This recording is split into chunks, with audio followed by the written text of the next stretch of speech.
You're tuned to The Drive on your 24/7 home of the black and gold. Steelers Nation Radio.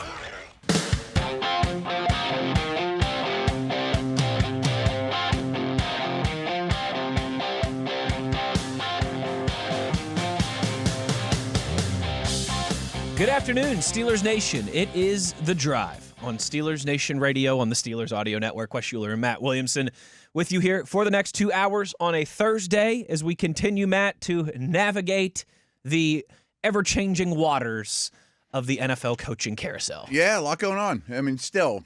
Now, there's also a bit of a dry spell in terms of the Steelers are a perfect example of this is when you're like interviewing the guys in person that you Zoomed with before, or narrowing it down a little bit, or waiting for the Rams to get eliminated so you can really do your due diligence on those type of dudes. So I do think we have some action, maybe Baltimore, like basically it seems like that one's really pressing, but I don't know that things are going to happen before the games or anything, for the Steelers in particular, I don't think. And I've been keeping tabs on those Vegas odds things for the next Pittsburgh Steelers head coach. And there's been some... Do they change daily? Daily. Do they? And for most of this week, it was Shula 1. Yes. Right on his heels, not much lower, McCarthy. Mm-hmm. And then a little, like a step back was Flores. And then everyone else was the proverbial crazy long shot. Today, as of 2 hours ago, Chris Shula still number 1. Really? Okay. Nathan Steelhaas. Number 2. Mike McCarthy, number 3. Sean McDermott, number 4. And then a massive drop off everybody else. So Steelhaas has taken Shula's still where he's been pretty much the whole time. Steelhaas taking a clear step up. McCarthy, slight step back. McDermott now into the fold, mix, at least as a viable name. Maybe that took a day or so to. He's a 6-1 odd, which isn't. Yeah, it's not super long though. Not super long. Exactly right. Everybody else is 33 to 1 odds. Yes. Flores fell off. Okay. So interesting there, as you kind of point to, if you want one of these. I wouldn't have a problem with any 4 of those names. I don't think I would either. I certainly wouldn't have a problem with any 4 of those names. McDermott would be a different conversation. We haven't talked about that a ton, but it's similar to McCarthy. Similar to McCarthy, albeit he's a defensive guy, not an offensive guy. Right. The thing with McCarthy for me is if he's only your head coach for 4, 5, 6 years, we've discussed this, but he helps you find quarterback development, develop your next quarterback. Great. I wouldn't give Sean McDermott that same benefit of the doubt when he's not the offensive quarterback background guy as McCarthy. I'd be more interested in who's your opposing coordinator. Yes. Absolutely. McDermott is a very good defensive schemer, by the way. People just look at him like he's a CEO-type head coach. He's a very good defensive schemer. With that, though, getting back to your original point of if you want one of these Rams guys, Shula, Steelhaas, you're probably going to have to wait a few more days. That doesn't mean you're going to have to wait 2.5 weeks until the Super Bowl's over if they beat the Seahawks. No, that's a good point, right. Because they'll have that bye week. Yeah. They could fly out to Pittsburgh Monday or Tuesday, have their formal interview, finalize that thing. Don't forget everyone's at the Senior Bowl, too. Bowl, sometimes the Senior Bowls can be a little sad. It's almost like guys on the street corner with resumes, hire me. I used to be a tight ends coach 3 years ago, But everyone's gets in. It's one of the few times when everybody's in the same spot. Now, I don't know if the Rams, if they were a Super Bowl team, I'm sure they would not send their coaches. Right. And they also never send their coaches anywhere. Rams are also, they're a little prickly. Anyways. They're a little different about that. They are. But I would think a week from now, we're having a press conference for the Steelers' next head coach. You think? You think we know by the end of next week? Yes. Maybe the press conference is a little too much because, again, if it is Shula or Steelhaas, who knows exactly what that timeline is going to look like if the Rams are still playing. Yes, there'll be the off week before the Super Bowl. Right. But at the same time, they're still going to be very busy preparing for the Super Bowl if the Rams win. That's what I was going to say. 2 things I wanted to add there. I don't know how many owners go to the Senior Bowl. Probably not many. Can't imagine many. I can't imagine many. But, Omar will be there. Absolutely. White will be there, of course. Absolutely.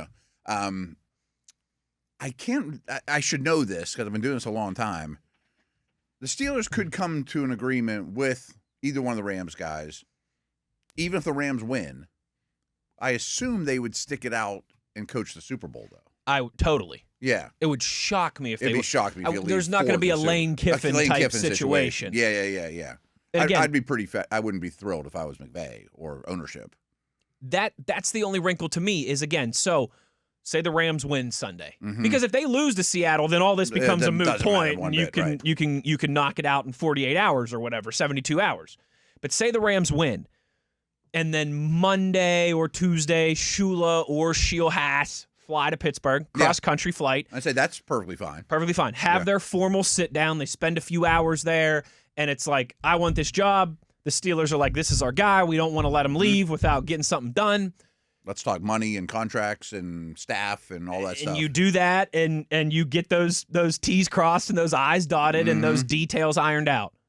Is it something that just stays in the hopper for 2 weeks and then you announce it the day after the Super Bowl? And it becomes like the worst kept secret ever. Is it something that you're not interviewing anybody else and Schefter's like, this is going to happen? Is it something that you announce 5-6 days from now?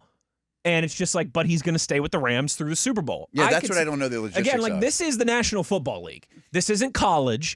This isn't like eat or, I mean, I know the NFL is eat or be eaten, but you get what I'm saying. It's 32 teams all collectively bargained with the same deadlines, the same schedule, the same. Yeah.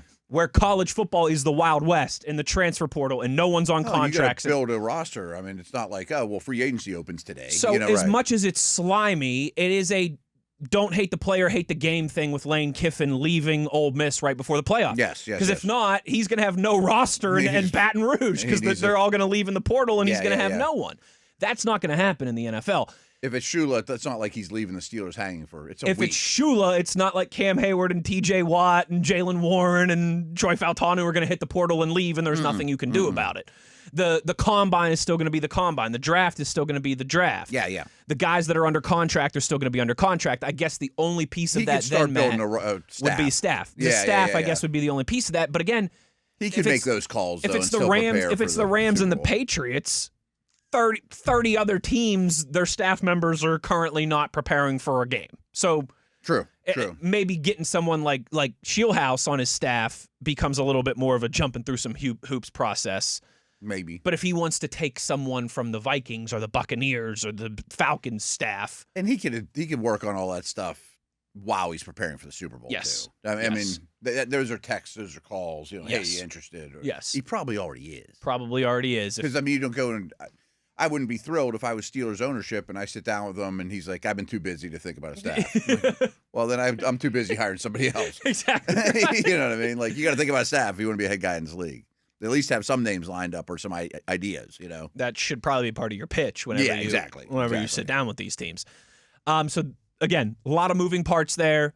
Still a lot of unknown, but I think we are getting closer and closer to the final destination, and the picture's starting to get a little bit clearer. Brian Flores signed a defensive coordinator contract extension with the Minnesota Vikings. I think he agreed to, didn't sign it. Okay. Okay. I mean, I guess you're right. To make sure I'm correct on the verbiage here. With the caveat being, if he gets a head coaching job, he can still interview for head coaching jobs. Yes. Defensive coordinator's off the table for him. So if Mike McCarthy ends up being hired by the Steelers and he wants to bring Brian Flores as his defensive coordinator, can't happen. Not happening. So it's a return. We now know Flores will either return to the Vikings as their defensive coordinator unless he accepts another head coaching job. Yes. I think Mike McDaniel is the same situation, but I don't know that 1,000%. Okay. We know Flores is. I'm not sure about McDaniel. I saw mixed reports on that part, which makes sense because I kind of worried about Flores in that capacity too. Like if I wait, defense coordinator jobs are filling up, or Minnesota would sure like to know. Or, absolutely. Right. Now that doesn't.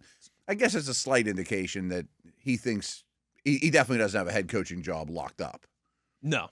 Or you wouldn't be even going down that road. Or he's starting to worry it's like a that safety he's going to get shut school or out. something almost. Yeah. So we do know. I'm sure he's worried he'll get shut out on the head guys. Sure. And so basically that kind of, and I don't even know if it was a pipe dream until this news broke last night, but kind of ideal scenario we had talked about, like, I was just looking at angles. Yeah. If you could get someone like McCarthy and Flores, if you could get someone like Steelhass and Flores. Right. Well, now Flores, unless somehow he becomes the head coach here, will not be part of this coaching staff. And it sounds like he's somewhat of a longer shot if we can trust Vegas, which I think he kind of can. I think so. And again, this is like an amoeba in Vegas. Like, this is changing every single day. You know, on Monday, Flores was the third highest candidate. You know, now he's dropped down and his odds are much longer. With that, Matt, we mentioned at the end of the show yesterday how there were some reports that it sounds like the Ravens were zeroing in on Jesse Minter. Mutual interest there. Minter's been part of that staff before. Harbaugh family connections, of course, was the defensive, or is, I guess, still technically the defensive coordinator of the Chargers. According to Mary Kay Cabot of Cleveland.com, she's been a Browns reporter forever. She's like a Jerry Dulac or a Caballi or a Dale or a Pursuta. She tweeted earlier this afternoon, Jesse Minter canceled his interview for the Browns head coaching job that was scheduled today, Thursday, because he feels like he has other opportunities that are more certain. Sources tell me, and Cleveland.com. Okay, because the way we left it, there was Jason Lockenfora was saying, looks like Minter's going to the Ravens. I don't think he officially said it's a done he didn't say deal. It's official, but he said like sources are telling me. Yeah, he doesn't specifically work for the Ravens, but he lives in the Baltimore area, so he's got ties there. And he is one of these insider types. Yes, you know. Yes, he's reputable. So this report from Mary Kay Cabot today would kind of back up what we were discussing with Minter yesterday. So since we got together, it sounded, from what I understand, he did leave Baltimore, though, to go to Cleveland. Like, they let him out of the building, you know, or maybe they didn't. You know what I mean? Sure. Right. Maybe it just take a day or two for him to cancel on the Browns. Exactly. Or who knows? You think he woke up today and looked at his schedule on his phone and was like, oh, crap, I'm supposed to be in Cleveland. I got to cancel on this, guys. Maybe he was driving and turned around. I don't know. Yeah, right. But it wouldn't shock me at all if we hear Minter is the Ravens head coach by the time we get together tomorrow. I was just going to say, one of those in the next 24-ish hours things would not surprise me if that was shortly to become official here. Couple more. It'd be pretty interesting if it was like Shula or one of these other first-time head coaches here, and you start another new rivalry for 2 decades. That'd be awesome. The two coordinators in L.A. who take over share the stadium at SoFi now. Share the mantle of one of the greatest rivalries in all of sports. A couple more just quick notes and notables, Matt, before we get to break. Zach Robinson was the Falcons' offensive coordinator. Yeah. Just got hired by Todd Bowles to be the Bucs' next defensive coordinator. So that's an intriguing NFC South storyline. You get an OC moving from one divisional foe to another. You don't see that all the time. Zach Robinson out in Atlanta, in Tampa Bay. And it kind of correlates with this Stefanski-Baker feud going on social media, which is a little wild. Weird. Yeah, I mean, I've come around on Baker Mayfield. You know this about me. I hated him 10 years ago. Yeah, because he would demolish WVU every year. And that was back when WVU was actually pretty good. And every year it would get to be November, and it'd be like a spot in the Big 12 championship game. And you got to beat Oklahoma. It'd be like 35-10, and Baker Mayfield would run wild on us, type thing. And then he'd be a big jerk the whole time while he was doing it. Yeah. And then he goes to Cleveland, and I'm like, Steelers, Browns. I hate this guy. Right, yeah. But then it actually did come back around. He had a fun career story. There is, at times, something charming about that walk-on mentality that he still has. Sometimes it's a bit much. Despite being the Heisman Trophy winner and the first overall pick. Yeah, you don't have it too bad. But at this point, sometimes it's also like, dude, you perpetually don't have to be pissed off. Like, you don't have to be in a fight with somebody at all times. Always hurt, always mad, always fighting, always battling, which I can understand why people get behind, but also be like, you might be wearing thin. It starts to get old. There's a very real rubber meets the road where it's like, dude, you're a highly compensated quarterback in the NFL, and a lot of people were talking about you as an MVP candidate for stretches of this season. And then you fell apart. You're exactly right. Like, maybe now's the time to just keep quiet. Focus on yourself. Keep quiet and go to work and take care of business in the fall. So, real quick on Zach Robinson, doesn't do much for me. I wouldn't particularly want him here, so I'm glad he went somewhere else. The tape viewers that I trust most, and this, I didn't study the Falcons to no end. I think it's about the most unimaginative run game out there. It's just Bijan makes something happen. And if they had an average back, it'd have been a lot worse. So that doesn't bother me much. The reaction that I saw from people in Tampa Bay was not thrilled. I bet not. Was not thrilled. I'd say not a super inspired hire. Last one. Eric Bieniemy, familiar name. All reports sound like he's heading back to the Kansas City Chiefs to be their offensive coordinator under Andy Reid once again. See, this one's similar to me. I don't think it's a very inspired hire either. But it's a little strange because I guess the reports came out that what's his name? Their offensive coordinator that was former Bears head coach Nagy, that his contract's up, so he was one of these like Flores situations. Okay. And I guess there were some reports coming out of Kansas City that, we just assumed Matt Nagy was going to get a head coaching job. I don't know how you could possibly assume that. The only one I think he had any shot at was Tennessee, and that's done. And I think they just want to be enemy over Nagy, is what they were saying, but they're trying to make their guy look good. Now, this is a bigger conversation, and I don't know this, but I really get the feeling things are getting stale in Kansas City. And I wonder if Andy Reid... And that happens quick. It does. And I wonder at Andy Reid's age, success level, great. I mean, he's accomplished everything. Is the pedal still all the way to the floor? Because they used to be the best or one of the absolute best offensive scheme teams. They have not had an advantage on offensive schematically in numerous seasons. They just keep going back to the same. It's a lot of the same people in the building all the time. And I just wonder if an infusion of new people would have done them wrong, done them better. And I'm not blaming Andy Reid. I mean, but who's going to question him? Totally. If he's not sharp, and no one's going to be like, Bieniemy has been gone from that operation for the last 3 years. Mm-hmm. So I wonder if that time away is enough to still be a little bit of a refresher. Yeah, maybe. I never understood Nagy as a head coaching candidate either. I mean, their offense went backwards. It's gone backwards really for 3 years, and I'm blaming Reid, but it could be his assistants too. And you're the best quarterback that maybe ever lived. And remember, I mean, 3 years ago, a lot of people were shocked that Bieniemy wasn't getting head coaching gigs. Right. And then he goes to the Commanders for a year, then UCLA for a year, and then he was with the Bears as their running back coach this past season. The reports were he didn't interview particularly well. Yes, and I remember you bringing that up too. Yeah. And he's got a just insane resume and background from his playing career and his coaching. I mean, he was I remember watching him at Colorado. He was a first-team All-American national champion running back at Colorado. Had a decade in the NFL, was no slouch there, and has had an extensive pro and collegiate coaching career so far. But back in Kansas City, that'll be an interesting one to monitor because I think you're right. They feel like they're at a time where they could use some infusion of some new ideas, some new voices, some new blood. Reid and Spagnuolo are incredible, but there's been change in a long time, and people kind of figured him out a little bit. I do just wonder though if this is like, hey, the last time we were really humming, this guy was part of the operation. He's been gone for gone for almost a presidential cycle now, almost an Olympic cycle now. Let's bring him back. I'm not sure. We'll see, but that's obviously a familiar reunion there with Bieniemy heading back to Kansas City, according to all reports from ESPN and everybody credible. Speaking of people credible, our buddy Chris Adamski hosts the Steelers Blitz with Tom Opperman. Yeah, I don't know about Tom Opperman being credible, all right, but our guy Buzz definitely is. We'll talk to him on the other side. All the latest, his thoughts on the Steelers head coaching vacancy, moving and shaking. Andy Weidel interviewing with the Falcons, all these different things that we got to discuss with Adamski, and we will do so when we return on the other side. Wes Uhler, Matt Williamson, just getting started here on a Thursday. It's The Drive on Steelers Nation Radio on the Steelers Audio Network.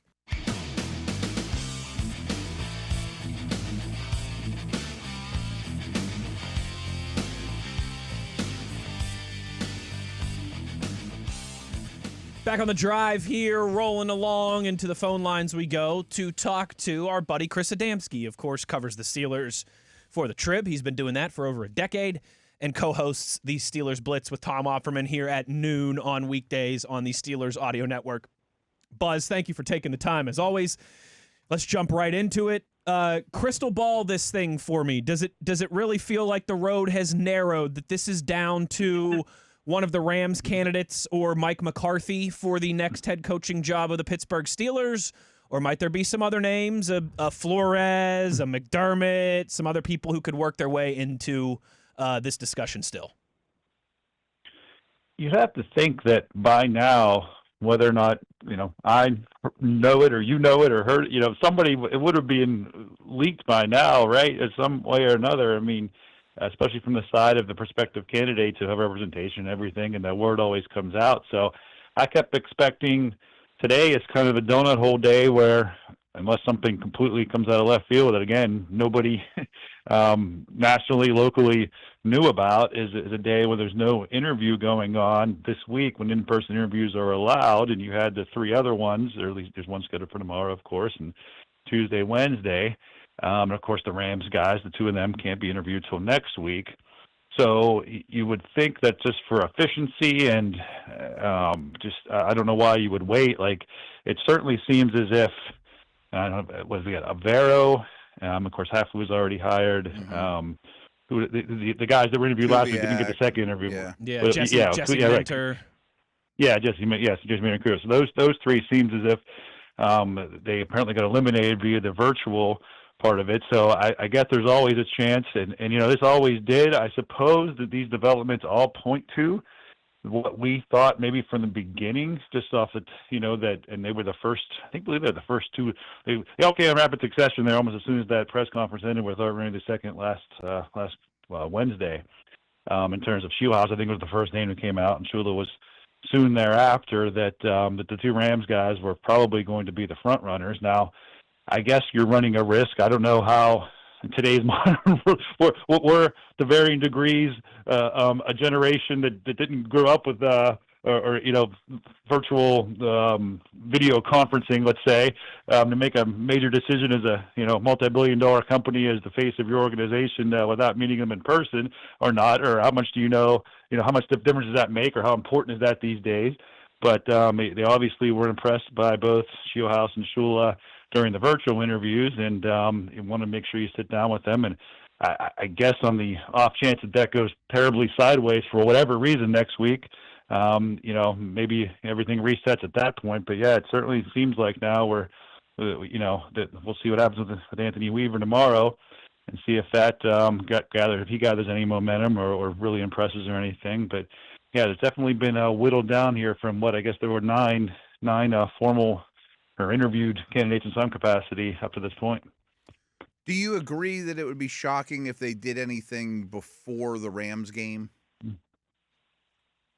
Yeah, I like I said, I certainly, I'm not saying it's for sure. I believe them. They're taking an open mind, and they're not going to paint themselves into a corner or anything. But I definitely think there's serious, legit interest in both those guys.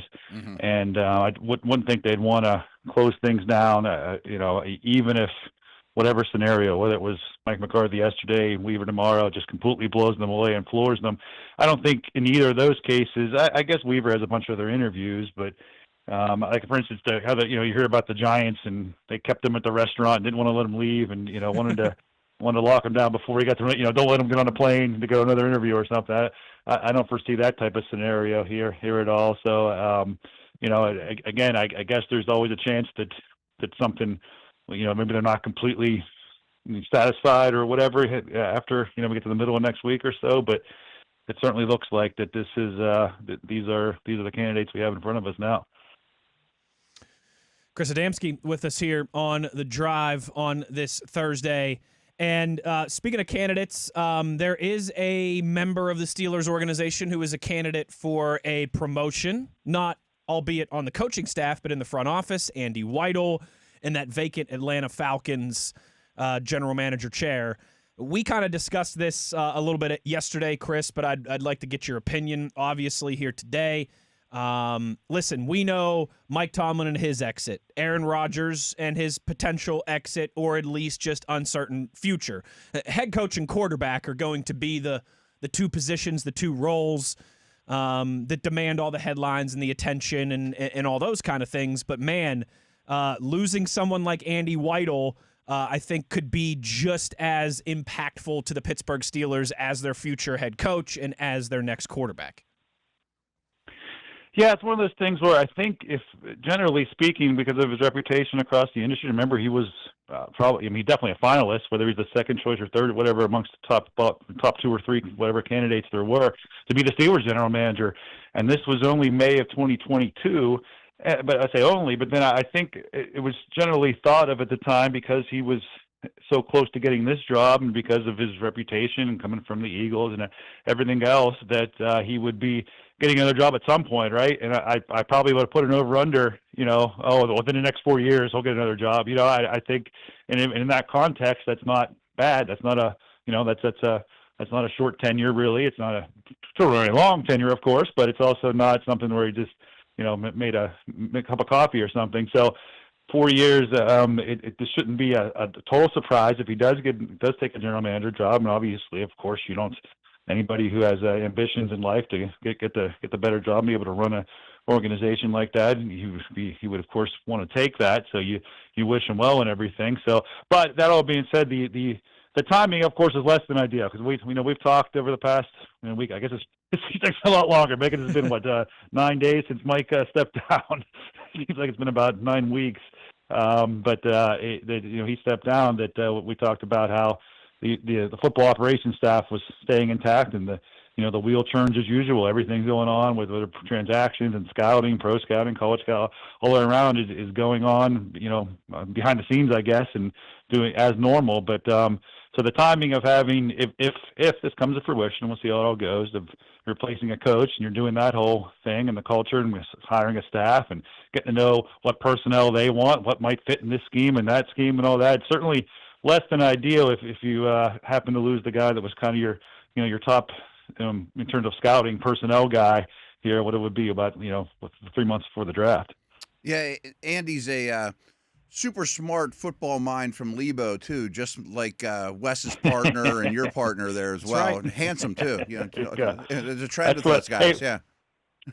But we might have the MLB Rookie of the Year from Mars. That's true. I guess we did not have a executive in the NFL. And both school colors are blue and gold. Correct. Same school colors. There you go. And you guys is it Blue Devils? Blue Devils. I have no idea why. Blue Devils fighting planets, kind of something outer worldly. So it works for us. It certainly works for us. You're jealous. I'm just jealous that Matt played street hockey with Dave Filoni growing up, but that's a different conversation for a different day. Adamski, one of the things that Matt and I also discussed yesterday that I'd like to get your opinion on, we kind of went through the gambit of the 2023 draft class and talked about fifth-year options. Mm-hmm. And we were kind of surprised that a lot more than we thought going into the exercises, a lot more clear-cut yeses and obviously clear-cut no's. There were only a couple really that we took time and felt like were a real debate. One of those was Broderick Jones, of course, the Steelers' 14th overall draft pick in 2023. Omar Khan's first draft pick as Steelers general manager. They traded up a few spots. I think it was from 17 to 14 or 20 to 14, something along those lines. Now with the injury of Broderick Jones and not seeing him for the last 6 games of the regular season plus playoffs, the form of Dylan Cook down the stretch, and just obviously the money that we all know goes into these fifth-year franchise tags. How do you think that decision plays out here in the coming weeks, coming months for the Pittsburgh Steelers as it relates to Broderick Jones' fifth-year option? Yeah, it's kind of, first of all, if you're doing this and hate to be cold and you got to look at it and see, make sure he's healthy and everything. And I assume that's okay, although that's interesting or a different type of nonlinear type of injury. You kind of want to make sure everything's healthy and everything you're dealing with something like that with the, neck and everything. So that would be, I guess, the first step.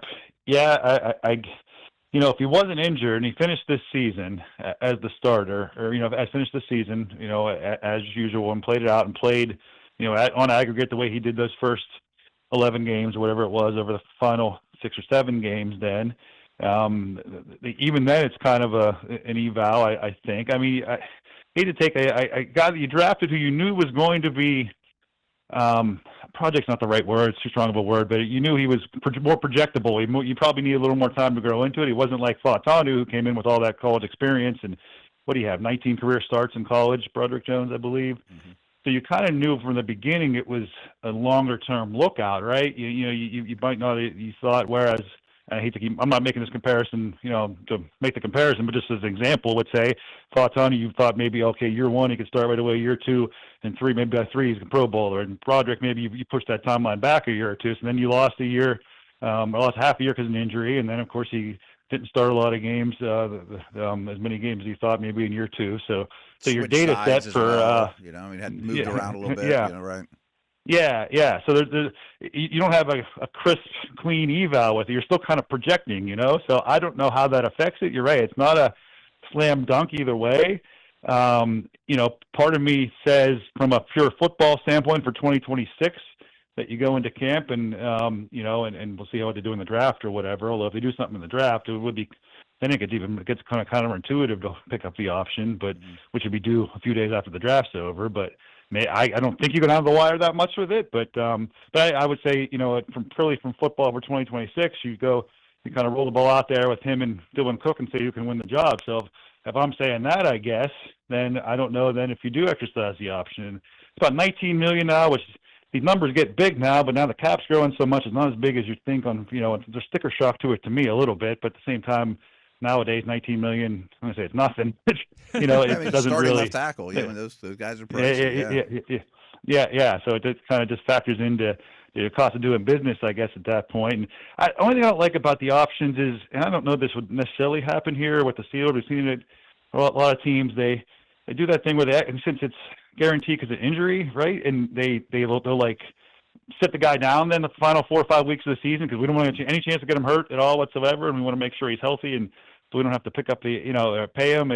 Like that whole aspect of it kind of makes me like I don't know if you want to go down that road or have that be a possibility of something that might happen if things don't go well. But it's one of the bigger decisions. You talked about that class of 20, and then the rest of that class has its a lot of decisions there to make about extensions too. I mean, Joey Porter Jr., I'm sure is a slam dunk. You want to do it for sure, and you could talk about Benton, Darnell Washington, Nick Herbig, all for differing reasons. How much do you prioritize those? Are they?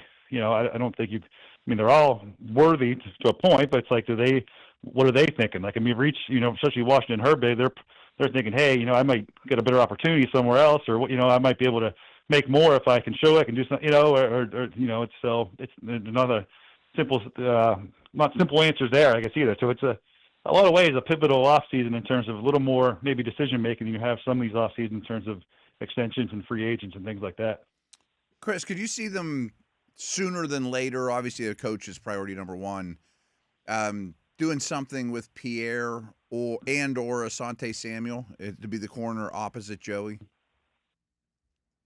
Yeah, and again, it's kind of a blank, nameless gray face because you're talking projecting out to the draft or whatever. Mm-hmm. I would think you pick one of them, and you could see a scenario you keep them both. I guess it's not totally out of the question, especially because Pierre has never gone to a season with them. Pierre being a starter or even a number 3 corner, right, or number 3. So, but maybe he now, yeah. So maybe now he, after playing this past year, he has representation. Say, hey, wait a minute here. He showed he can play. You turn to him in a playoff game to essentially, to start for you and things like. So, I don't know then if it's as simple as bringing him back to be your, one of your core special teamers, and he's kind of your a great insurance policy to have at outside cornerback. But so you probably have to choose one of those two, and then probably, although there's a lot of positions you got to. I mean, you start going down the list of priorities in the draft or whatever, and hopefully get a corner somewhere in that 3rd round range or something like that, and maybe he can. You hope that you hit on that as a rookie or whatever, and he maybe beats out your guy or whatever. So I don't know what the market is for either, because I mean Pierre, that's the interesting part. Yeah, I think with either one of them, it's be one of those things where the Steelers do this a lot. That it seems as if you see a lot of these free agents, these they're starting type players, not their star type players. That makes sense. So that first day of first or second day of tampering, and then you hear the announcement comes that Tuesday afternoon or something. So they must obviously say, hey, we like you. We want you to be back. If you want to test the market, we totally get that. Somebody might have seen something on tape on you and want to blow you away to make you a starter. That's great. If not, here's 4 p.m. on the second day of the league year or whatever, what it is. You come back to us. We'd love to have you back. If not, we got. It's a fast moving world. We got to move on. So I could see, something like that where they offer him like not a complete. So like Samuel, like where's he? Like did he prove enough? Does he? Yeah, well, I guess he's pretty healthy, right? Yeah. Yeah, exactly. Yeah, from the outside, externally, people are going to be pounding on his door to say, oh, here we go, or like you would have been if you hit the market, a year and a half ago before he got injured. I don't. Probably not. But then again, he did put some tape out there. I mean, like he played, 80, 90% of the snaps in some of those games. So I don't think it's his health is in question. So it's interesting to see. Same thing with Pierre. He's been let's face it, he's been a special teamer for 5-6 years of his career, but then he showed down the stretch here he could start. So, but I would, I guess, in a generic way, one of those two is back, and then you draft a mid-round corner, and kind of, obviously you make it a priority to extend Joey this offseason, and that's your outside corner group for the most part.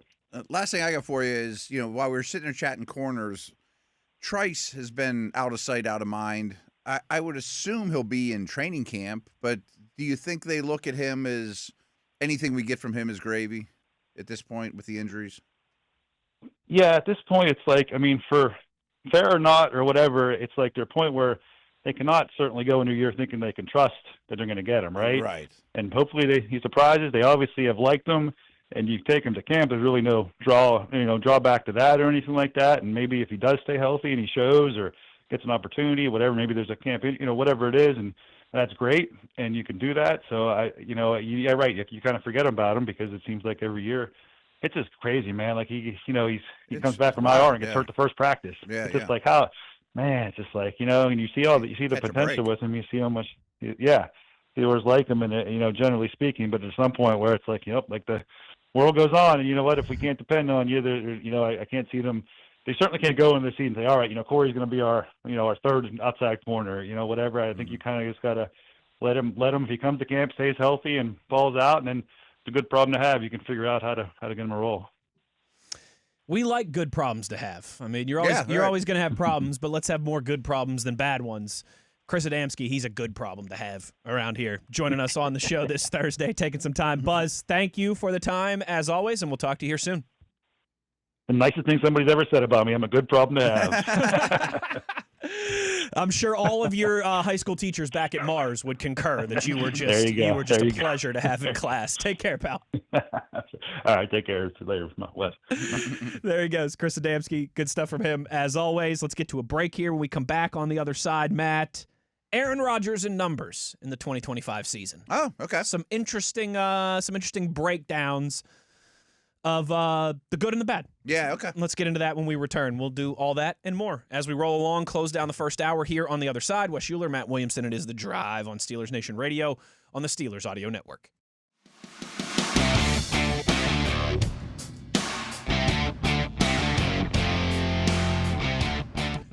All right, Matt, I'm going to call an audible at the line of scrimmage. Okay. Much like Aaron Rodgers. Much like Aaron Rodgers. I Okay. assessed the situation, and I'm going to check into something. Run, yeah.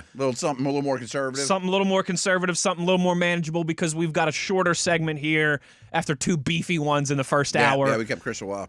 And I don't want to shortchange the Aaron Rodgers conversation because our buddy Mike DeFabo, actually, who we talked to earlier in the week, kind of put together, I thought, a very nice recap in numbers of the good and the bad that was Aaron Rodgers in 2025. Mm-hmm. So let's call an audible at the line of scrimmage here. Let's save that for next segment to start hour number 2. That way we'll have plenty of time to dig into it. Cool. And let's talk comp picks for a few minutes here as we close down the first hour. Now, these aren't official. They have not been released yet. This is projection. Exactly right, but these are projections from people in the know. Yeah, these over-the-cap folks. Folks. Some of the cap nerds out there on Twitter, they're pretty on point for these things. It's like when they figured out the formula. When Schefter tweets, sources, Kevin Stefanski's going to end up as the next coach in Atlanta. Yeah, and then that news becomes officially official. That not always 100%, but pretty stinking close. Mm-hmm. And over the Cap's 2026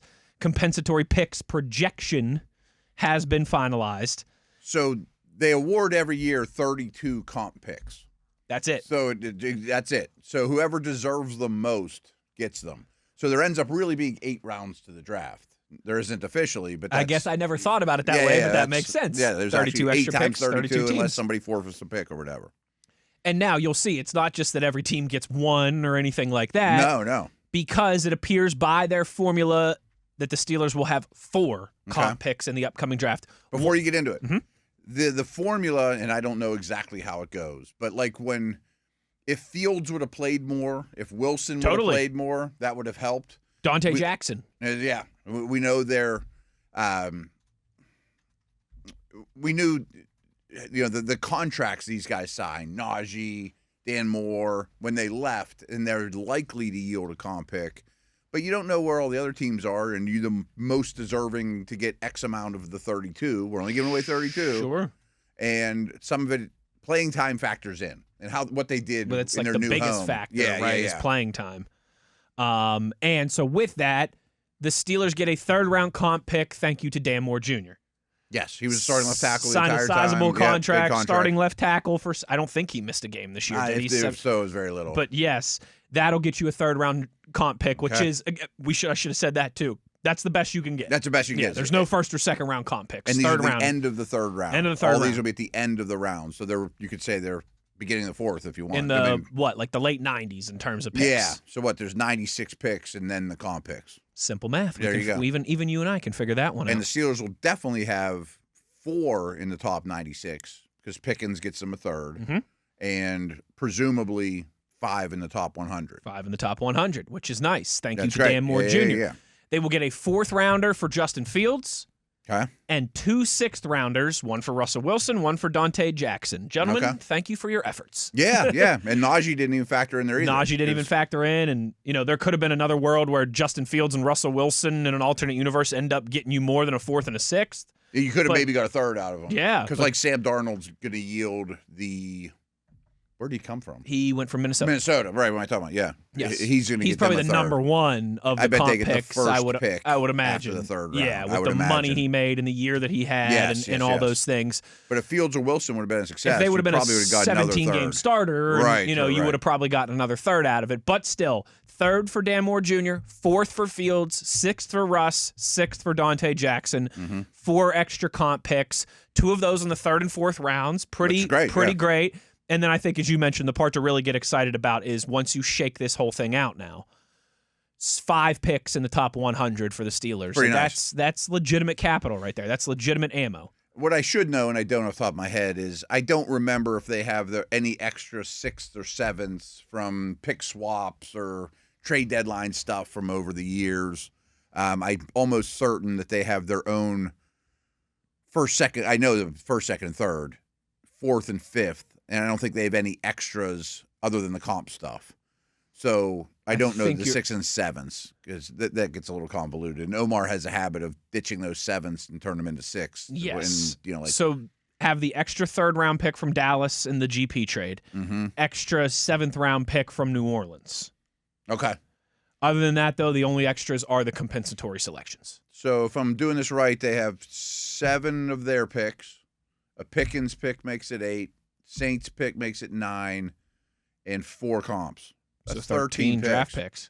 And the rules I don't think they're going to draft 13 guys. I don't think they'll draft 13 guys either. It's hard for them to make the roster, folks. Even if they're all 7th rounders, and yeah. What I would expect, and again, subject to change. And what's nice, it used to make me crazy when I got in this business, or even before I did, and I was a draft nerd.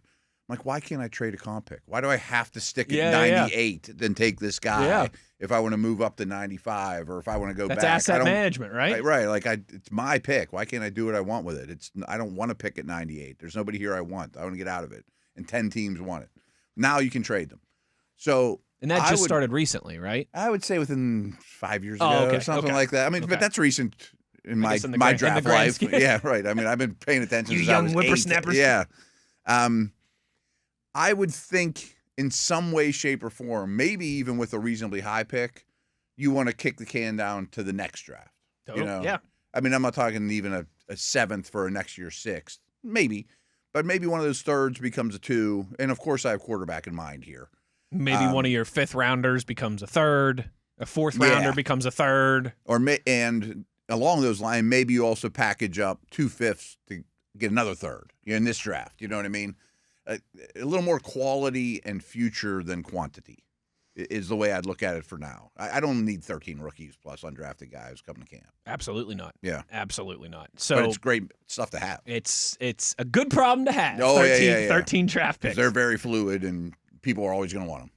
Hour in the books, another hour to go. Let's talk Aaron Rodgers to kick off hour number 2 on the other side. We'll also go around campus and talk some wide receiver market. Okay. Is that starting to come? I've done a bunch of in the last 24 hours. I've done a bunch of draftable quarterback research. Let's have that conversation in I thought hour we were number talking 2 as about well. We'll today, talk but yeah. about last year's quarterback Aaron Rodgers and draftable quarterbacks here around the corner. Wes Uhler, Matt Williamson, halfway home on The Drive, Steelers Nation Radio on the Steelers Audio Network.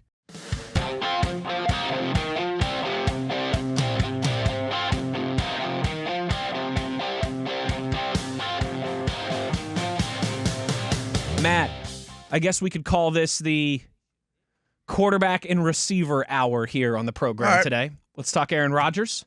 Then let's go around campus. Okay. And then let's talk a little bit about the upcoming wide receiver market in the NFL, both free agents, trades, cut candidates, that type of thing. There could be some big names on the move.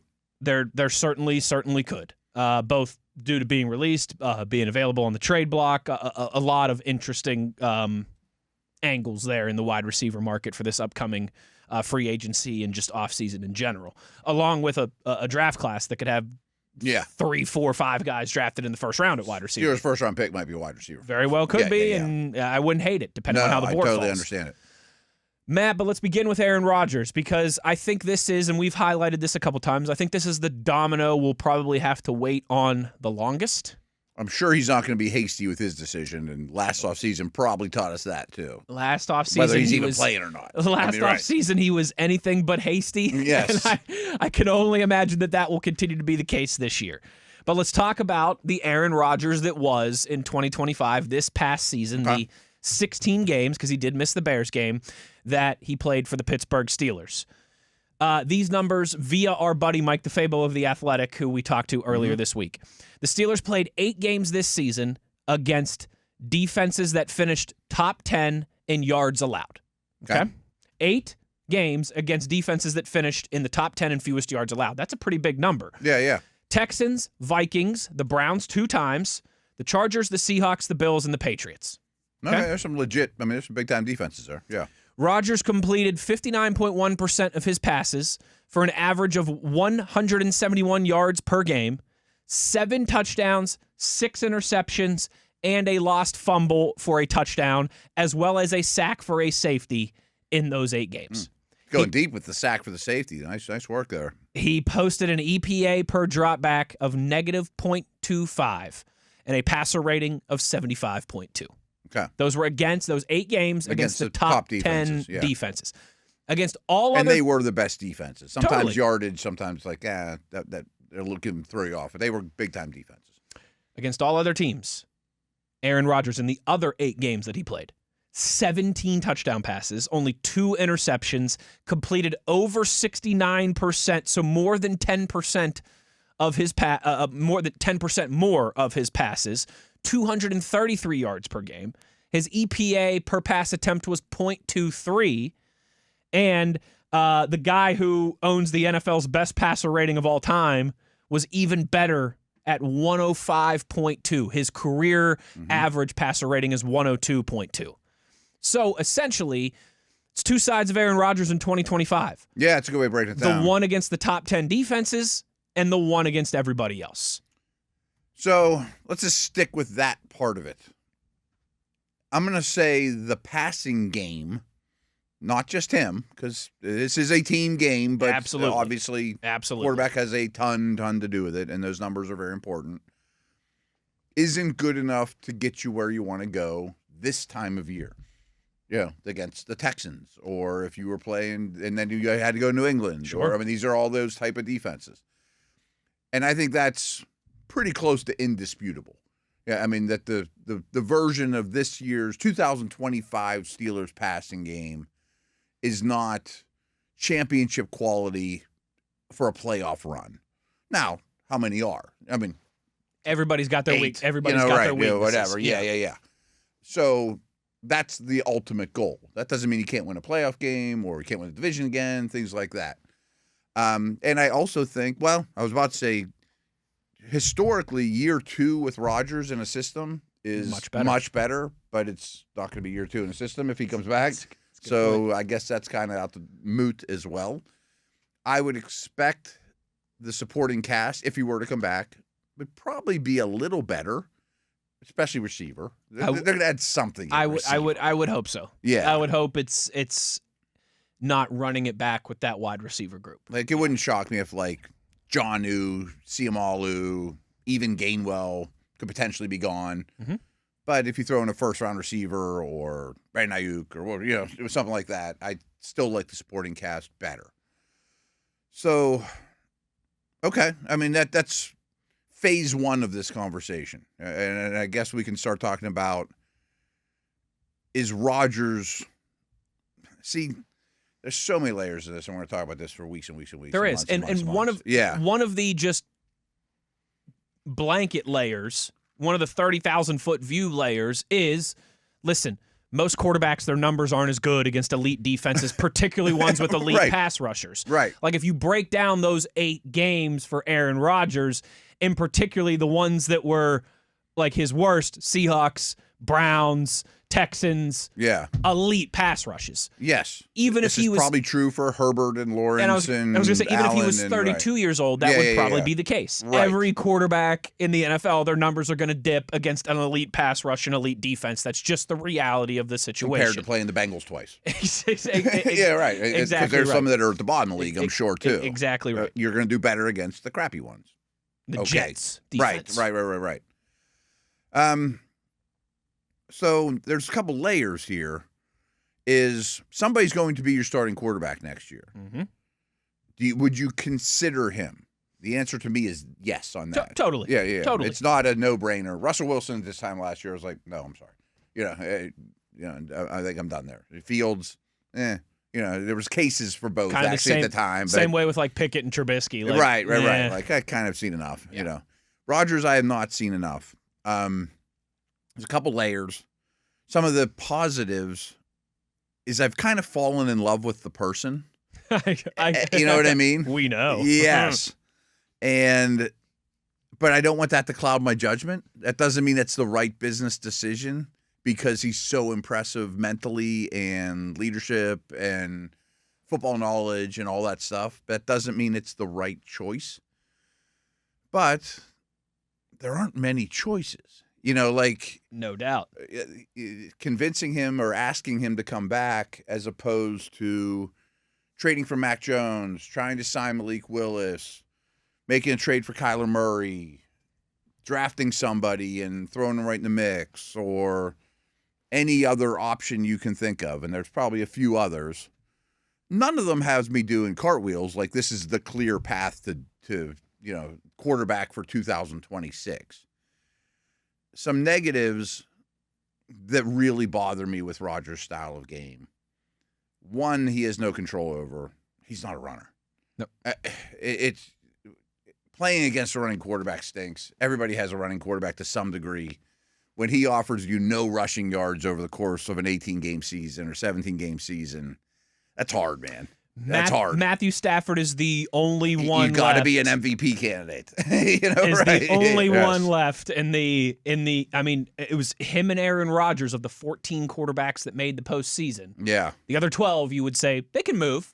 Yeah, and some can really fly. I'm not saying that they're all Josh Allen and Lamar Jackson, but they can move. But Bo Nix is going to get you 400 yards and 3rd and 8 when the play breaks down. They can get you the Fernando Mendoza 4th down conversion that we saw. Like that's what you want. The thing, I mean, yes, he can extend plays, but he's not going to run for anything. And when the play doesn't go to script, way too often the play's dead. And plays often don't go to script. Your left guard gets blown apart, or you're in a bad play. Defensive play callers get paid too. You know what I mean? So I hate that part about it in terms of that's a lot of first downs like that he used to get. He was backbreaker. Money at that. Yeah. And he's not the best athlete even on his best day, but he was good. I mean, you at least need that level where everyone turns their back to you in man coverage. Trevor Lawrence can do that, and he's not the greatest athlete in the world. They all can. They all can. Yeah, I mean, so that's a requirement. The days of the Drew Bledsoes in the pocket are done. See ya. Done. Peyton Manning's. See ya. Right. And yes, he can roll out, and he can buy you a couple seconds here and there. But basically, he's a run the play as it's supposed to run quarterback. Which, as we always talk about, makes you easier to – as much arm talent as you have in the world, it makes you easier to defend. It's just a whole – page that's out. Yes. I mean, and that's not going to get better, folks. It's part of the book that you know is not going to be on the test, so you don't need to study for it. Yes. Now, I think this is more him than the previous coaching staff, but it's definitely a combination of the both. throwing so short of the sticks and having such a low ADOT, average depth of target, is somewhat of a deal breaker for me too. I agree, and I think you probably know the answer to this. I hope I'm not putting you on the spot. Was that the same throughout the year? Or did it get better as the season went on? Because I think it got a little longer and a little better as the season went on. Like in September and October, I gave them a little benefit of the doubt of that. Right. They got to develop that trust in the offensive line first before they let their 41-year-old quarterback stand back there. And I do think organizationally, after the Bills game when they were embarrassed, everybody kind of got outside their comfort zone in a good way. We're going to go for it on fourth a little bit more. We're going to push the ball down the field a little more. We might hold the ball a little bit more. And I'm sure a lot of that was Tomlin giving everybody the okay and having a heart-to-heart, but he's not here either. Yeah. You know what I mean? Like, it's, all this conversation based off last year isn't as relevant as it would have been if the same staff's coming back. Totally. But it's also clear to me, too, and Ben was this way, all the great Brady, all Manning, if Rodgers is the quarterback next year, you're going to run Rodgers' You're doing offense. it his way. You're doing it his way. You're doing it his way, Frank Sinatra. He is not going to learn a totally new offense or change how he plays, better or worse. There'll be some marriaging of ideas. It's not like Arthur Smith had nothing to do with what happened, but Rodgers is doing it his way when it comes down to you know what I mean. He's Frank Sinatra, baby. Exactly. But does he give you a better chance to win next year? Probably. Than any other potential I don't even option. need to hear what else you say. I think the answer is yes. Maybe Malik Willis is the only other realistic option. Right. Don't tell me, we're going to go out and we're going to trade for Josh Allen. Right. There's nothing that's realistic option on the table. Nothing's trade available. Up and get Fernando Mendoza first overall. Yeah, you're not even getting Dak Prescott so I think all those things are off the table. Do you care if he gives you a better chance? I think the organization does. Yes. And I do care, but is it priority number one for me? And I'm not suggesting tanking, but if he can get you, instead of 8 wins, he gets you 10, and you're still not good enough, what did you really accomplish? These are conversations you have to have. What you really accomplished was not having a wasted season. Right. But did we get you any closer to the goal, which is winning a Super Bowl, and the best way to do that is develop a quarterback that maybe is Malik Willis. It's just kind of treading water. Yeah. It's not a sunken season. It's not raising the tide. It's just kind of treading water. Yes. Now, we're going to do this around campus segment. What I really want to happen, and I don't even know if it's feasible, and I don't know these quarterbacks well enough, but if you're going to draft one, whether that's Simpson or even like a round 3-4 guy, and you're going to take a shot, I'd love those guys and Howard to spend a year with Rodgers.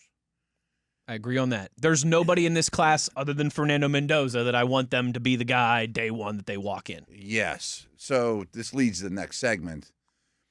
I have not changed my opinion on Simpson, but I'm much more open to the idea of taking him at 21. Ooh. Or even moving up to 15. Let's get to a break here and discuss especially if Rodgers is here. Because I don't want Simpson playing it down next year.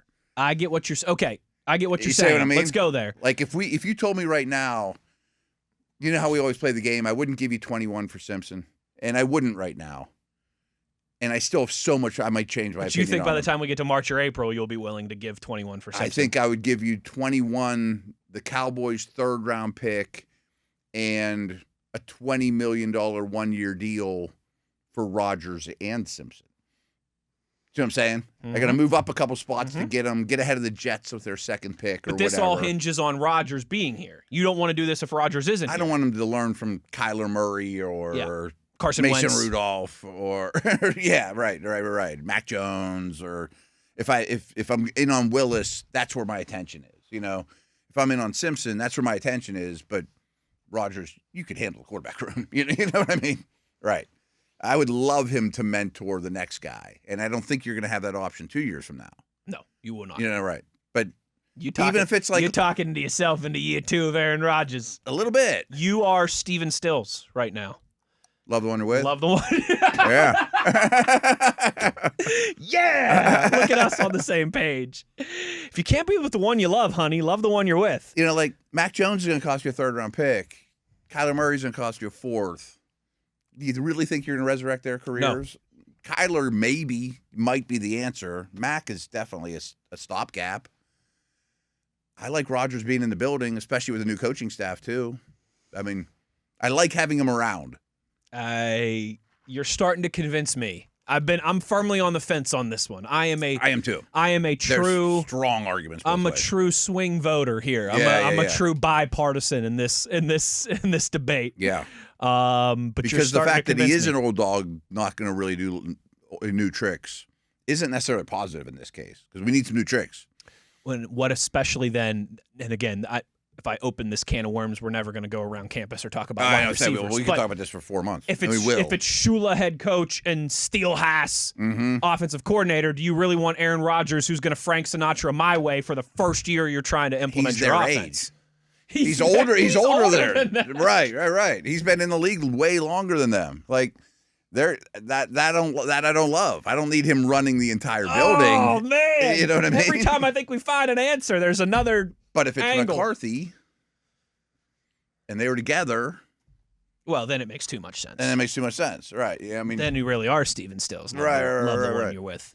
But I get all angles. We don't even know if the guy's gonna play this next year. But there's strong cases for and against to me. Every time we do this, and I think I've turned a corner, it's like I'm in a cul-de-sac and I'm right back where I began, uncertain. And I don't want to wash away Simpson yet either. Well, let's talk about that more when we return here. Let's go. It's been a couple weeks since we've gone around campus. Let's do a little bit of that on the other side. You're convincing me though. You're Steven Stills and me.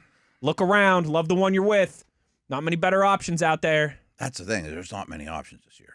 Sidney Sweeney ain't walking through that door. I mean, there's not even the Darnold or Daniel Jones former high pick that you could get for nothing guy. Ana de Armas ain't walking through that door. Love the one you're with. Let's talk about some of those other potential quarterbacks out there when we go around campus on the other side. I do want to talk to you more about Ty Simpson, but I also want to, some of these, and I mentioned this yesterday, but I'll bring it up again here. Some of these guys who were all pegged as first rounders this time last year, but fell off in 2020. That's what I knew we were going to talk about. The Drew Allers, the Cade Klubniks, the Nussmeyers. I did a lot on those guys too. Let's have a conversation. Even Robertson, I did a little bit of homework on, and I like it. Let's talk some around campus quarterbacks and how that relates to the Steelers conundrum when we return. Wes Uhler, Matt Williamson, hour 2 of The Drive on Steelers Nation Radio on the Steelers Audio Network.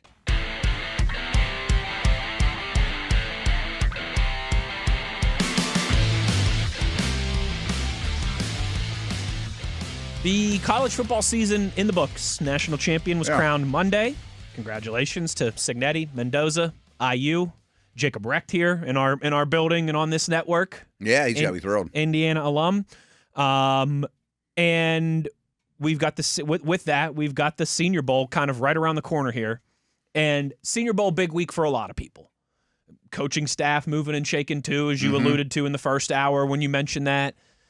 But I think in particular this year, the Senior Bowl is going to be massive for the quarterbacks. Yeah, it's an interesting crop. It's an interesting crop because there are so many names that have... Can one of them stand apart? And so much to like people, and so much to be concerned by. Yeah. And so, guys like Cade Klubnik, Ty Simpson, Nussmeier, Aller, even the Carson Becks and Trinidad Chamblises of the world. Everyone not named Fernando Mendoza. Yeah. Essentially. And I'm taking it from our last segment that Ty Simpson is the one who is ascending to QB2 in your I think personal he's record book. clearly QB2. Yeah? Yeah, and a potential first rounder. I just think he needs to sit and needs time. But he's got some traits, and I don't like how he finished the season. You watched him more than I did at the end. He finished very poorly. I don't think his supporting cast, do you agree with this? His supporting cast isn't quite what people thought it was, too. It's not a typical Bama. Not that it was bad. It's better than Baylor's. But, I mean, it wasn't phenomenal. It's not Devonta Smith and Najee Harris. Yeah. And they weren't always the clearly most talented Ruggs team on the and Judy field. And all those guys. But, boy, he can sling it, and he's got a real snappy release, and he's a good athlete. There's some traits that could make him a high-end starter. Now, again, I need to do way more work, and I will. But I'm open to the idea that at 21, you have to consider that. I mean, because maybe he's a plus starting quarterback before long, especially if you can bring him along properly and slowly. I don't love the idea of drafting him if there's no Aaron Rodgers. Yeah, a mentor, or even a Kirk Cousins type or somebody like that. That's fine. Yeah, Again, I will draw it won't be a thin line, a very bold line in between what I would consider yes and no in that regard. Like it's not Rudolph. No. It's not even like Kyler Murray. It's not the person I want to bring in with Ty guys Simpson. that are working on their own career. Exactly right. It has to be a clear. I'm teeing off on the 18th hole here, and I can see the clubhouse, and I'm trying to help the next young golfer figure out. And I also know the coaches who's going to coach them too, let alone who's going to be in the room with. Absolutely. But I'm open to the fact that he could be a top 10 quarterback one day. Okay, I got what you're saying. You know what I was like, wait, a top 10 pick? No, does he mean a top? Okay, yeah, I get what you're saying. I never thought that with Kenny Pickett, and I kind of immediately, and a lot of people have, and maybe it's true, looked at Simpson and said, he's just Pickett, and you're settling at 20 or 21 because he's the best guy on the board at that time. I think he's a lot more traits than that. I do too. And I don't, and I've probably been guilty of this too. I don't love the Kenny Pickett parallel, especially just because Kenny Pickett started like 40-some games and 50 games in his college career. You should dominate your last season. Ty Simpson has 1 year as a starter. I mean, he's got like 12 or 13 starts. Kenny Pickett had like 40 or 50. Yeah, you should be a high-end starter after that much experience at the college level. Correct. And so that's my biggest concern with Ty Simpson. 52 games played in college for Kenny Pickett. For Pickett. 52, man. He was 24 years old or something. He's more of a mature human being. And you could at least see, okay, his first couple years it was meh, and then he really took off. Yeah. And you could argue, okay, part of that's because he's so much older than a lot of the competition. Mm-hmm. Part of that's because it was a down year for the ACC. All these other things that I don't think are complete gospel, but I don't think are hogwash either. No. There's some truth in those things. But it's he had a dynamite final year at Pitt. Yeah. There's no way around Not it. every 22, 23-year-old lights up college football. No. That's not the case. But Ty Simpson, who you compare that, Matt, and he, let's see here, has 15 starts in his collegiate career. Now, he's gotten into, in total, he got into 16 other games, albeit in mop-up duty as a backup. Sure. So that's even... You can't even really evaluate. He's just handing the ball off, too. They're trying to get you out of the game, and Bama's up by 40, and that doesn't do much for me. He started 15 games in his collegiate career. Like, that's it. That's not much, do you man. Know if do you know who the 6 quarterbacks at the Senior Bowl are? Yes, I do. Okay. Simpson, Nussmeier. Yeah. Klubnik. Mm-hmm.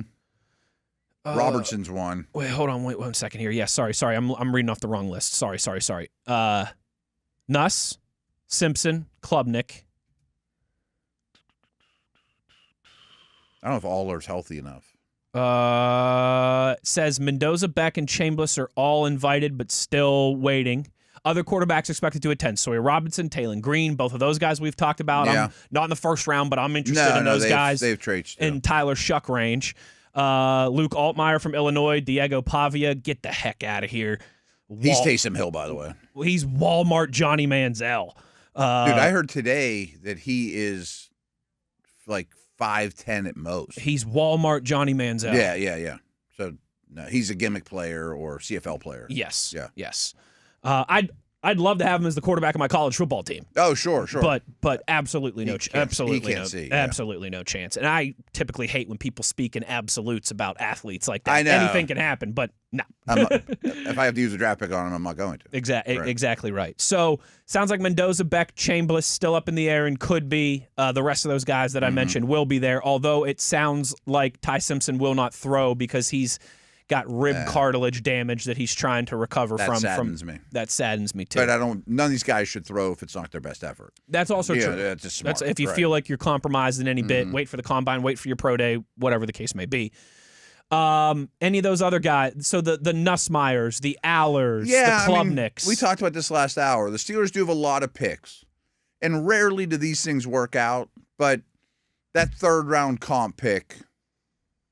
If there's not an offensive lineman that you love there, right. Someone that you really think is going to help you. I don't mind throwing a dart. You Same. know?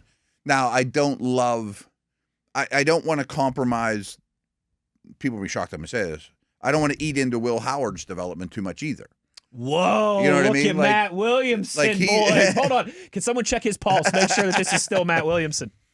To me, Rudolph's not even a speed bump in this conversation. I'm not sure that Rudolph should be a Steeler next year because I don't know what he gives me. He got 1 year left on his I'm contract. not saying he's bad. He's got 1 year on his contract. He can get me out of games. But I get what you're saying. If you go and you draft a quarterback and you bring an Aaron Rodgers back. That's what I say. If it's Rodgers, Rudolph, Howard draft pick, sorry, Mason. Yeah. You know what I mean? Now, that would give me some pause. It wouldn't be Howard versus fourth-round pick for that third spot. Agree, but I would also have some trepidation in that because if I'm going to Baltimore and Aaron Rodgers has a wrist injury and can't play, I want Mason Rudolph more than I want Will Howard or insert day 2, day 3 quarterback pick. Yeah. But I guess that's a risk you'd have to be willing to live with. I'm all about developing my next guy. Only so many seats on that boat. There's only so many seats on that boat. So Aller's a very interesting one to me. Yes. I think there's a real chance that if he would have declared last year, as he should have, and I know that's easy to say, but I'm telling you this right now, even if Dante Moore in Oregon goes 16-0, Dante Moore wins the Heisman and the National Championship trophy and goes first overall, I still don't know if I would say, like, I don't know if that's better. I don't know if that's better. Mm-hmm. I mean, and there's a lot of rumblings now that Indiana's trying to make a huge push as opposed to going to the Jets men. and going 0-17 and getting your head beat in and look like the worst quarterback in the league. That still might be better than your scenario. Because so often than not, it's more so the Drew Aller, where he, I think, would have been right there with Jackson Dart in the conversation last year. He would have been in that neighborhood. He would have been in that end of the first round conversation. Could have been the Giants pick where Dart was picked, but I think he would have been right in that same 5 or 10 picks within Jackson between Dart like there. Dart and Shuck. Between pick 20 and 40. You know what I mean? Something like that. And now there's no chance to do that. Now he'll probably be fortunate if he's a day 2 pick, and I'm guessing a lot of these guys are 3rd, 4th rounders types. And we saw that last year, that middle class of Shedeur Sanders. Unless you went to the Cleveland Browns, there wasn't much of a middle class for quarterbacks last year. No, it was get picked in the top 50 or get picked at the end of day 3. Now, a lot of this will change depending on where they truly are projected. I'm just guessing on that, but I'm starting to learn the players better. Aller needs to really, really, really clean up his footwork. I mean, but that's possible. Like some of these things you can't grow. You can't get a bigger arm. Yeah. I mean, he sits around for a year or two and hangs out with Rodgers and gets a personal quarterback coach like Josh Allen did. You may have got one. Klubnik's the one I didn't get a chance to really dig much on. But what's interesting to me is... Klubnik is going to the East-West Shrine Bowl. Pardon me. That's good for him because he should be the best guy there. I get what you're saying in that. Yeah, it feels like a big miss for him to miss the Senior Bowl, but he could do both. Sometimes they do both. I guess that's true. Yeah. Especially if if you shine at the Shrine Bowl and somebody backs out, a lot of those guys just drive to Mobile. Let's see. According to McShay here, it sounds like he's just playing in the East-West Shrine Bowl instead of the Senior Bowl. Which might not be bad. If he's clearly the best quarterback at that event, makes you look good. Yeah. But one thing about all these dudes, Aller, Nuss, Klubnik, all the ones that were talked about as first-round picks a year ago, yeah. It's different when you talk about them summer scouting because they're not going into the NFL that year. It's like, well, if he works on his footwork or if he gets, better decision maker in the senior year, he could be in the first round mix. None of them improved in all the areas that they were worried about. It sounds like Klubnik was the one that didn't go backwards, though. Yes. I mean, Clemson just had a weird year. They had a ton of injuries, kind of a failure to launch. I don't see a high enough ceiling with him, though. I don't. I think he's a lifetime backup or good story, but that's where, again, if I'm going to take somebody in the Tyler Shuck range, the day 2 range, I want it to be somebody that I feel like has a real ceiling. That's what I mean. I'm not trying to. All these guys, I'm not trying to find the next Mason Rudolph. I'm trying to find. I'm not trying to hit a double into the left field gap. I'm trying to swing for the fences. Yes. And there are some of these guys you could convince me. Ty Simpson, the Sawyer Robinsons and Taylon Reeds, who just have traits galore, need a ton of polish, but just have traits galore. Maybe even someone like Carson Beck. Ton of polish. ton. Yeah. they need buffed out. And yeah. Like Sawyer, if you put his highlight tape on, you're like, oh, why isn't he talking about like top 5 pick? Unbelievable. Right. But his low light tape's horrible. Really bad. And that's really kind bad. of Carson Beck, too, is that same. Beck to me, I'm souring on, too. Like, I think he's a backup, too. To me, for him, his arm didn't impress me in the national title game. And for me, with him, it all comes down to between the ears. Yeah, it's and just that part always isn't felt great. like there's something off there. Yeah. He's like the anti-Mendoza in that regard. Mendoza, you worry about nothing from the head up, I don't think. You know what I mean? Right. You've got no concerns about him and his processing ability and getting in the playbook and all that stuff. Uhler's got a lot of bad tape, too, but at least he has traits. And at the right price, I wouldn't mind working with him in Latrobe. You know what I mean? Again, a lot of these guys at the right price, sign me up. Yeah. Sign me up. You might hit. Nuss seems pretty good above the head. You can tell why his dad was a coach. Mm-hmm. He's small. He's not that athletic. And he takes some risks too. A big red flag for him, for me too, is it feels like all the quarterbacks that come out of LSU there take off. You know, at least maybe I'm going recency bias with that. But the Jaden Daniels and the Joe Burrows, and, right. And he went backwards. Yeah. At a program that kind of builds themselves offensively and dynamic wide receivers and talented playmakers, and he went backwards. Yeah. Last one, Trinidad Chambliss, I think we haven't really discussed. He could be QB2. His kind of lawsuit against the NCAA is still up in the air. He's the only one I could challenge Simpson to be QB2. Yeah. He makes a lot of plays. And does he? Yeah. And I it's like just his the size mentality. with him that you're concerned about. He might be 5'10". I think most people don't think he's 6 foot. He might be Bryce Young stature. He kind of is Russell Wilson. Yeah. You know. And that concerns me. Yeah, at least he's thicker like Wilson. And unless you're Russell Wilson and Drew Brees, it's right. It's but he's got some of that playmaker to him. Early Wilson, I'm talking about. Good Wilson. Yeah. The good, absolutely. The Super Bowl champion. He plays hard and he run through tackles and he doesn't play little. 5'10" bothers me. if he's 5'10", I doubt he's 6 feet. 5'10" is 5'10", right? Yeah. Yeah. So, that's kind of. Do we know when that answer's coming? Well, it should be soon. If I were him, I'd want to play at the Senior Bowl. Correct. And that's only next weekend. And Todd McShay, let's see here. Trinidad Chambliss has a standing invite to the Senior Bowl and could be in attendance even if he's still waiting for the result of his lawsuit against the NCAA. The Senior Bowl will make room for him. Even if he puts in a late word and wants to participate, I would implore him to take them up on that offer. He's got a ton of natural talent. Yeah. He's in great shape. He's smart. He's an endearing player who would benefit greatly from time in Mobile around the coaches of the NFL. He could leave the Senior Bowl with some serious momentum and fight for that QB3 spot. Yeah, is what I was thinking too. It's like he could check a lot of boxes there, but then you're going to get a verified height too, which I want. But you're going to get eventually. We'll be waiting for some of that. Yeah, without a doubt. Matt, let's kind of complete the final piece of this quarterback offseason conversation and talk wide receiver market and what we could be looking at there when we return on the other side to close this thing down on a Thursday. We'll do that when we return. Wes Uhler, Matt Williamson. It is The Drive on Steelers Nation Radio on the Steelers Audio Network.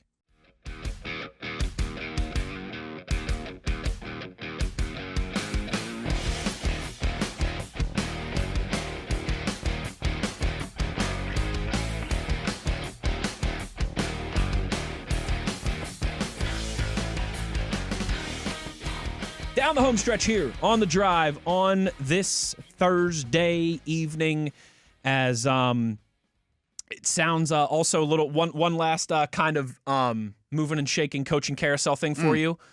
Tom Pelissero reporting that the Cowboys are close to hiring Christian Parker as their defensive coordinator. He is just 34 years old and has been the DB coach under Vic Fangio with the Eagles the last 2 years. I don't even know his name. It must be same here. Anonymous position coach type guy. But. Cooper DeJean just tweeted that he hates to see the Cowboys getting a great one, and he would not be the player that he is without Christian Parker. I'm gonna say Fangio is it's a great place to steal from. Totally, yes, that's one of those trees that you want to pluck some fruit from. Certainly. All right, Matt, we got about 10 minutes left here. Let's talk the NFL offseason wide receiver market. Yeah. Because I think it's a good wide receiver draft. Let's get that out of the way. It's a good wide receiver draft. Yep. It's an interesting market in terms of free agency and some guys who might become available via trade. Yeah, there's some names that could move. And Matt, I want this to be the third straight offseason now that we're talking ad nauseum about wide receivers. I know. Can this be the last one? It needs to be the last one. This is the final chapter of the we'll patch it together, or maybe we get to Latrobe and man, by the trade deadline they'll get one. No. This is the final chapter of the trilogy right here. It needs to be. Okay. Yes. This is Return of the Jedi. Yes. This is Return of the King, Lord of the Rings. Okay.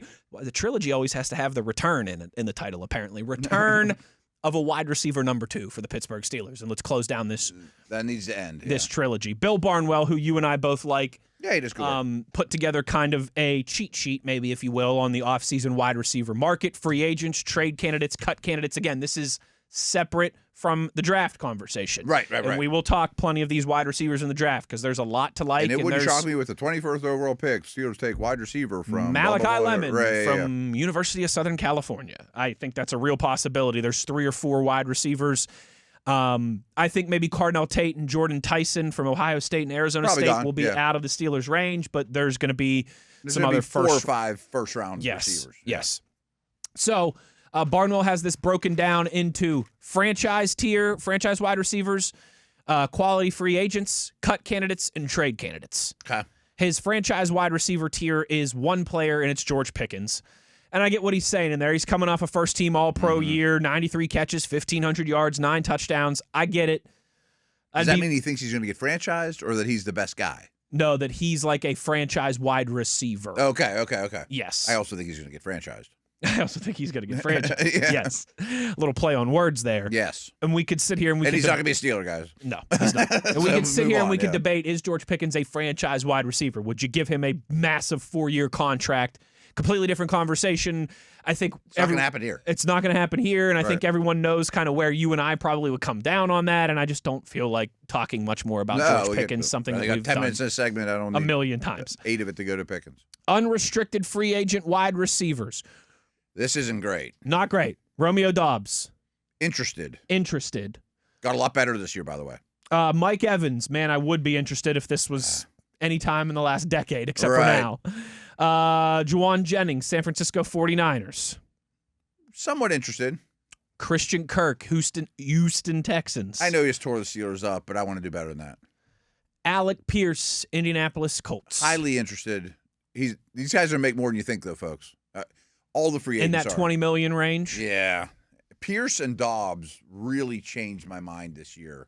I liked Pierce. I didn't really like Dobbs, but both really expanded their game this past season a great deal. They were kind of one-trick ponies, but they got a lot better. They're solid to above average number 2s now.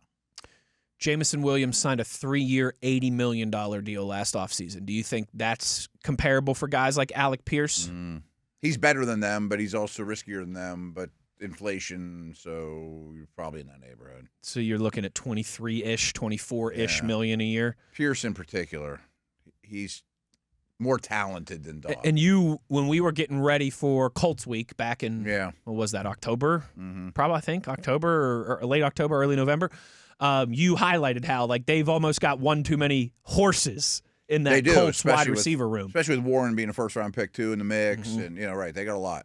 So, hey, wouldn't be... he could hit the market. Him and Dobbs and Green Bay, similar. They just used a first-round pick on a pass catcher, too, So those two, in terms of this crop, the leader in the clubhouse is for you in terms of just who you'd be interested in kicking the tires Jennings on. From the Niners Jennings is from the also Niners as well. Interested, too. Wan'Dale Robinson, New York Giants. Yeah, he's a total slot machine, though, but he got used downfield a little bit more. Like, a couple of those names.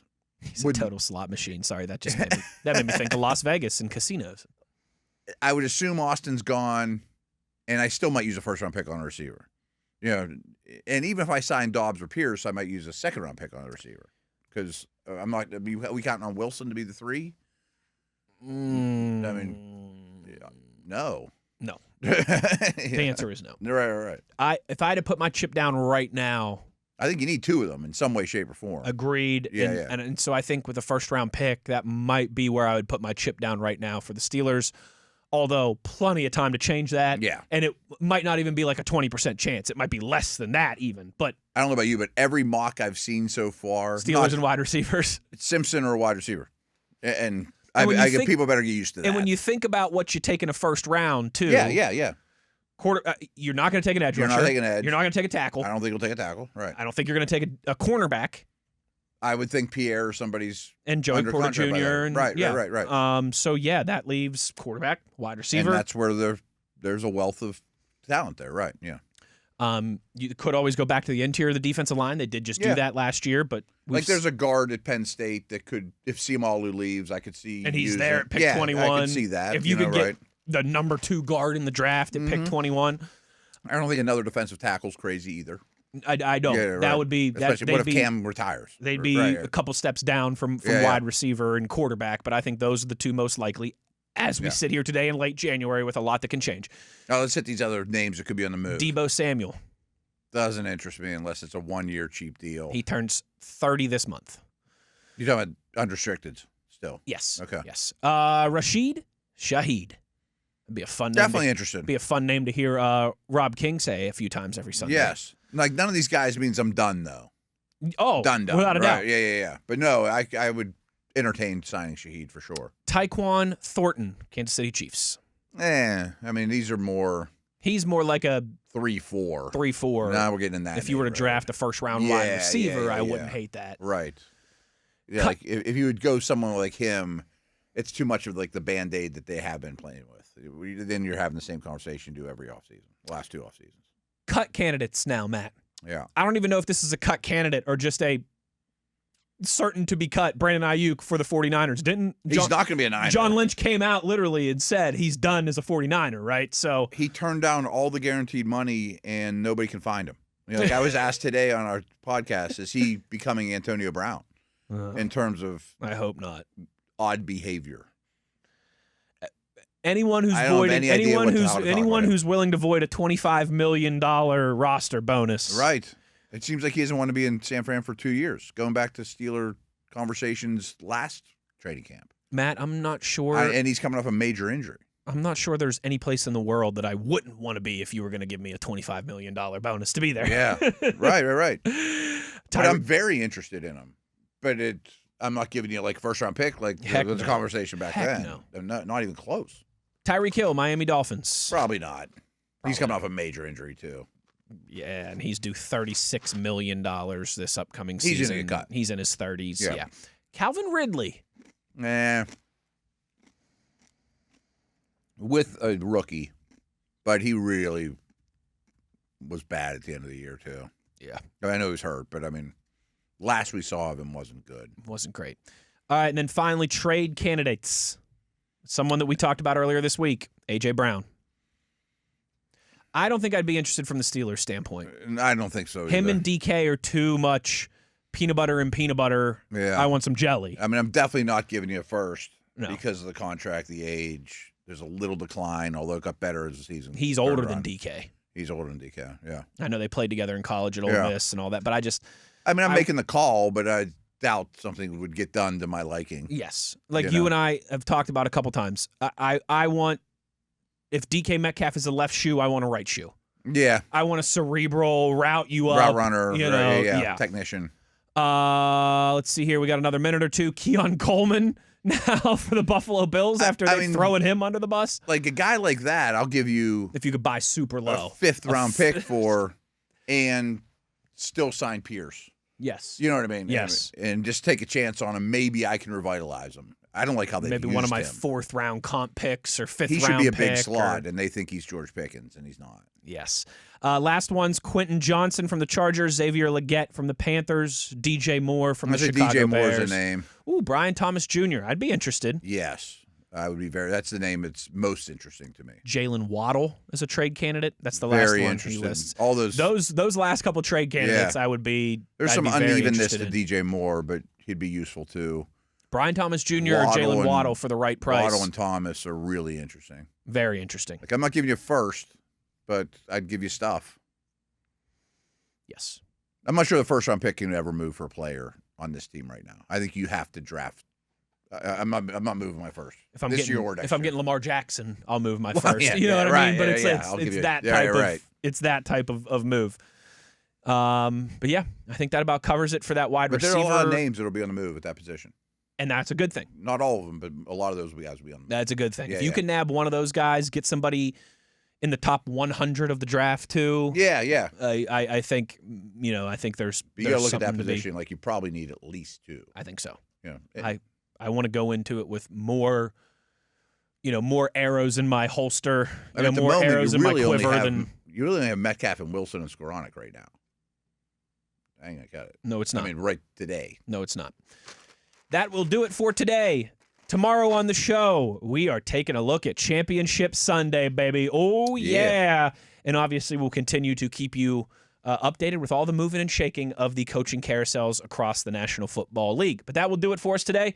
Big thanks to Chris Adamski for joining us, Nathan for producing on the radio side, TV, Mr. Tyler V for producing, keeping us handsome on the video side of things. For Matt Williamson, I'm Wes Uhler. Take care, everybody. We'll talk to you tomorrow. As always, you know where to find us. It's on your 24/7 home of the black and gold. It's Steelers Nation Radio on the Steelers Audio Network.